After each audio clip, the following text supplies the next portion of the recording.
Reports coming in tonight from Syria say that security forces have killed 4 people after resuming their attack on the city of Hama.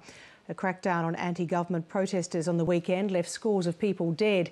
The attacks have received global condemnation, and the European Union has announced it will extend sanctions to include 5 more people linked to Syrian President Bashar al-Assad. Even Russia, a long-standing ally of Syria, has called the government's actions unacceptable. Inside the country, President Assad has praised his security forces for foiling the enemies of Syria. Middle East correspondent Ann Barker reports. The streets of Hama have turned into a war zone since Syrian troops stepped up their military crackdown on anti-government demonstrations. Amateur footage shows security forces in tanks storming the city and firing indiscriminately on civilians.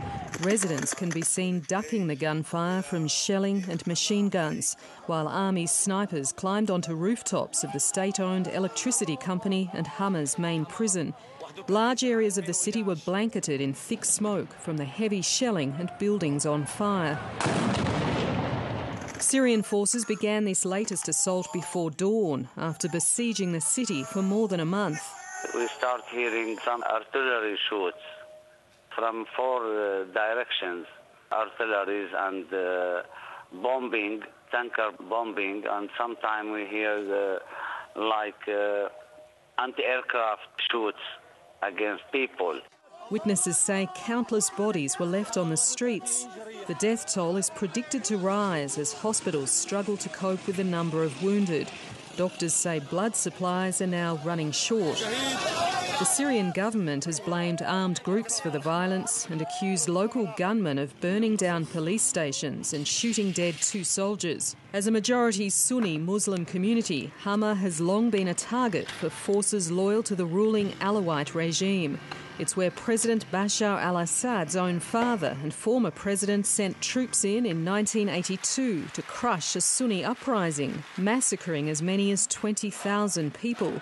Memories of that crackdown have no doubt helped to fuel today's anti-government sentiment in Hama. In neighbouring Turkey, Syrian refugees and supporters have staged their own protest against the Syrian regime. What happened here was against humanity. Around 100 people were killed in Hama. We don't know the exact number, but it's still rising. It's totally against humanity. Foreign governments too have joined the condemnation. The United States has accused Syria of waging all-out war against its own people. Well, we were extremely shocked and appalled by what happened in Hama yesterday. There's never been any justification for what's been going on. You cannot justify attacking civilians who are exercising their right to democratic protest. You just can't send in the tanks and attack them like that. Human rights groups say at least 1,500 people have now been killed in Syria since the uprising began in March. Ann Barker, Lateline.